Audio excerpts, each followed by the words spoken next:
भारत में कोरोना से बिगड़ते हालात के बीच रूस की स्पुतनिक 5 वैक्सीन की पहली खेप भारत के केई हैदराबाद पहुंच गई है।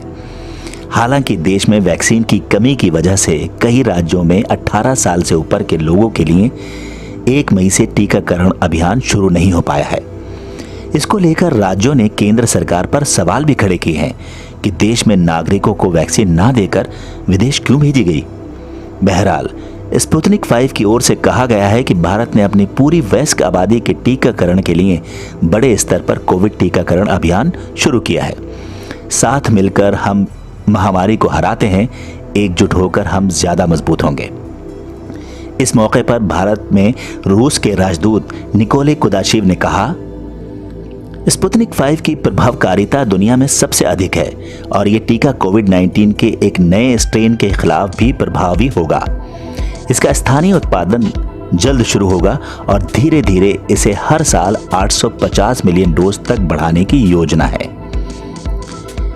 इस वैक्सीन के भारत में पहुंचने के साथ अब कोविड-19 से बचने की 3 वैक्सीन हो गई हैं। Serum institute of India, Oxford AstraZeneca के सहयोग से बनी कोविशील्ड, भारत बायोटेक की कोवैक्सीन और रूस की स्पुतनिक 5।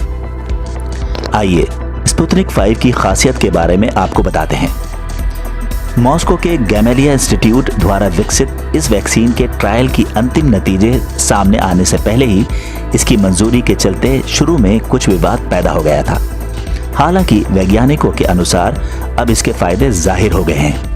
इस वायरस का उपयोग कोरोना वायरस के छोटे अंश को शरीर में डालने के लिए वाहक के रूप में किया गया है और इसमें ऐसे बदलाव किए गए हैं कि शरीर में जाने के बाद वो लोगों को नुकसान ना पहुंचा सके। कोरोना के जेनेटिक कोड का एक अंश जब शरीर में जाता है तो इम्यून सिस्टम बिना शरीर को बीमार किए इस खतरे को पहचान कर उससे लड़ना सीख जाता है। टीका लगाने के बाद शरीर कोरोना वायरस के अनुरूप एंटीबॉडी उत्पादन का काम शुरू कर देता है। इसका अर्थ ये हुआ कि टीके के बाद शरीर का इम्यून सिस्टम वास्तव में कोरोना वायरस से लड़ने के लिए तैयार हो जाता है। इस वैक्सीन की खासियत है कि इसे 2 से 8 डिग्री सेंटीग्रेड के तापमान पर स्टोर किया जाता है। इस वजह से इस वैक्सीन का भंडारण और धुलाई का काम आसान है। इस वैक्सीन की खासियत है कि इसे 2 से 8 डिग्री सेंटीग्रेड के तापमान पर स्टोर किया जा सकता है। इस वजह से ये वैक्सीन का भंडारण और धुलाई करना आसान है।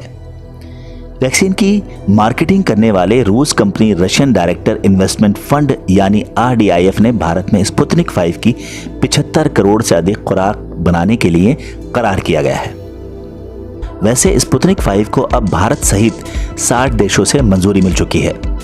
RDIF ने भारत में इसके वितरण के लिए डॉक्टर रेड्डीज लैब और ग्लैंड फार्मा सहित कुछ 5 कंपनियों से करार किया है। कोरोना की दूसरी वैक्सीन से स्पुतनिक 5 पहली और दूसरी खुराक के लिए टीके के 2 अलग अलग संक्रमण का उपयोग करता है। वैसे दूसरी खुराक पहली के 21 दिन बाद दी जाती है। दोनों खुराकों में कोरोना वायरस के विशिष्ट स्पाइक का लक्ष्य किया जाता है। हालांकि इसके लिए 2 अलग अलग न्यूट्रल वायरस को वेक्टर यानी रोगवाहक के रूप में उपयोग किया जाता है। इसके पीछे तर्क यह है कि 2 अलग अलग वेक्टर के उपयोग से शरीर का इम्यून सिस्टम सबकी तुलना में ज्यादा मजबूत होगा जब शरीर में एक ही वेक्टर 2 बार जाए।